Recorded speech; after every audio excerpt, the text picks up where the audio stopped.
Hey guys, we're here talking about the Seattle Sounders. Really good team. I think their team looks amazing this year. Looking at all this stuff before the season starts, liking them a lot actually. It's unfortunate they lost Obafemi Martins, but soccer, it's any sport. That happens.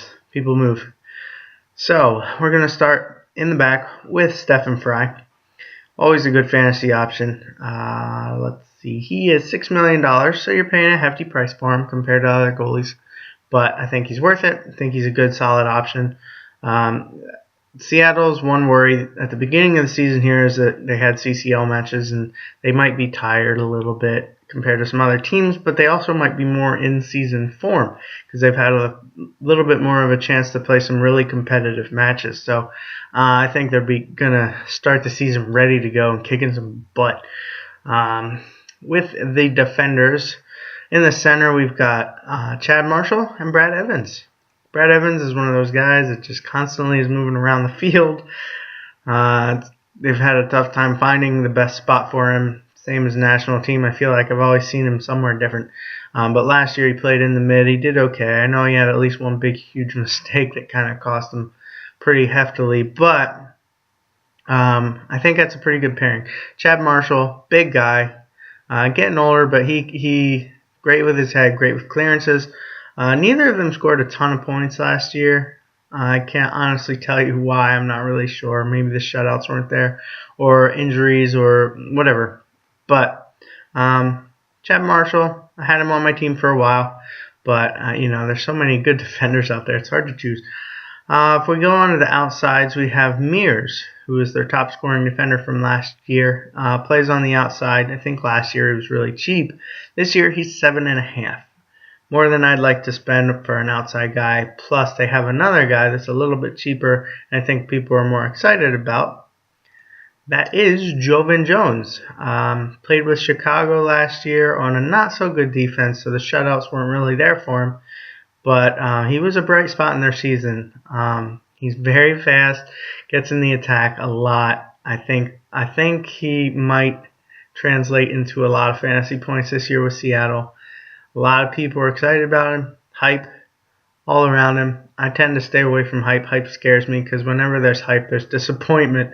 But a lot of people are going to have him on their teams, and I don't think that's a problem. I might end up throwing on my team here when I change my team 16 times later today. Whenever I make a video, I end up talking myself into certain guys. So we did the defenders pretty quickly. I think they have a pretty solid back line. Still going to get scored on, but that's soccer. That's the point, so it happens. We're going to move on to the midfield. Defensive back, one of the best in the league. Scrappy, box-to-box, defensive mid. We have Ozzie Alonso.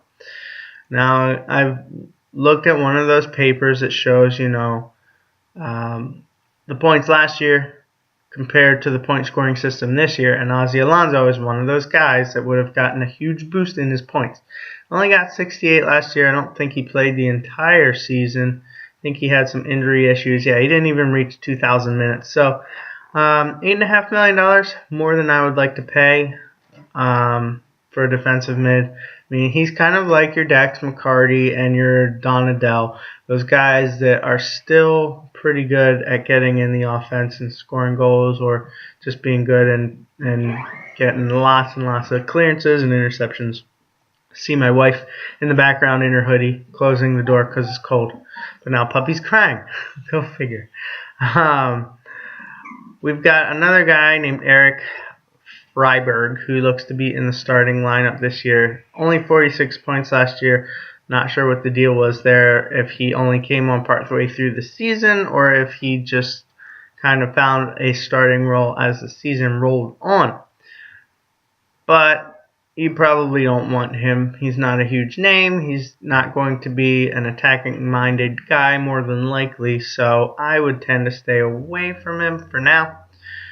The guy I think you want, and I don't usually recommend guys that, well, actually, he did play with the Seattle Sounders last year a little bit. So never mind. I can't recommend him fully. A lot of people I've been reading about are super excited about this guy, and his name is Andreas Evenshitz. You want to have even shits. You always want even shits. And if you don't have even shits, you should get duty. That's a terrible, terrible joke. Oh, so bad. But it's just, I love the name. The name is awesome. And he's $7.5 million. And from what I've been reading, he's going to be their corner kick taker, their free kick taker, and apparently he's pretty good at it.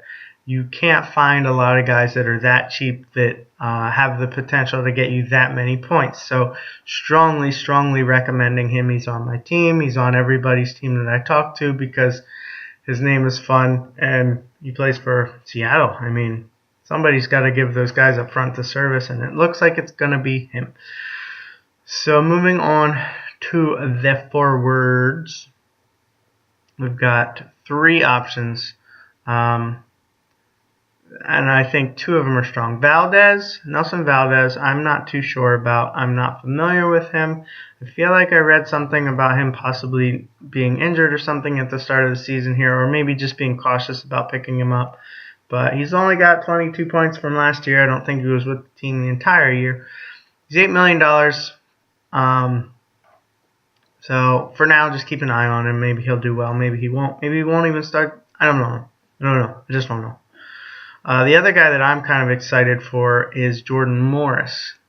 Young guy, really young guy. I don't think he's even graduated college yet. But he's gotten to play with the national team. He scored a goal against Mexico.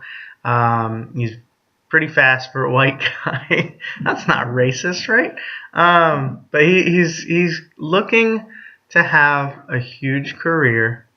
Hoping that he's very good. I hope this is his season to really show what he's made of, get even more caps on the national team, and playing beside Dempsey has got to be one of the biggest honors you could get in the MLS.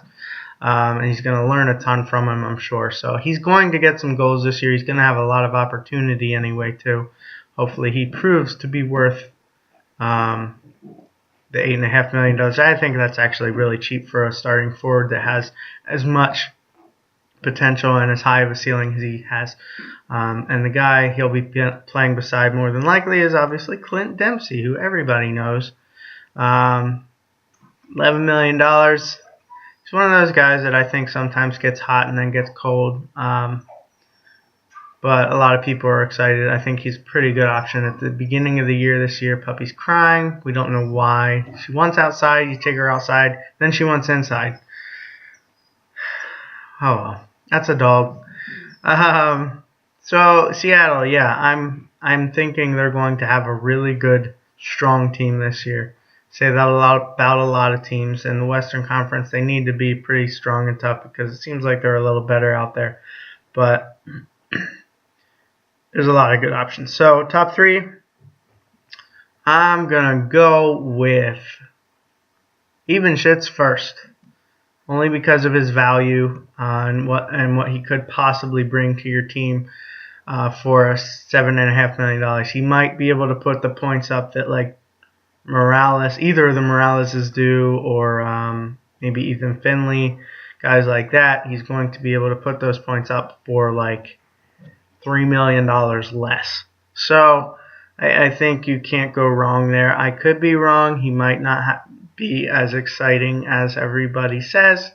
There is a lot of hype, and I try to avoid hype, but I'm not avoiding hype on him. So we'll see. We'll go down together if you pick him up. And second guy, I'm going to go Dempsey, just because, I mean, you know what you're getting. You know he has the potential to get like a hat trick any given week. And he'll probably be taking a lot more of the offensive role now that good old Obafemi Martins is gone. Somebody's going to have to score those goals, so I think it'll be him. And thirdly, Morris, just because he's going to be playing beside Dempsey, and Obafemi Martins is not there. And they might be just as fast. I don't know. I mean, Morris is young. He's going to probably make some mistakes. He's going to maybe shoot when he shouldn't have or pass when he should have shot. But young guy, a lot of potential there, so definitely worth a look. That's Seattle. I'm excited for tomorrow. I can't wait for the games to start. I hope you're all excited too. I hope you have your teams ready. Good luck on the fantasy field. Goodbye.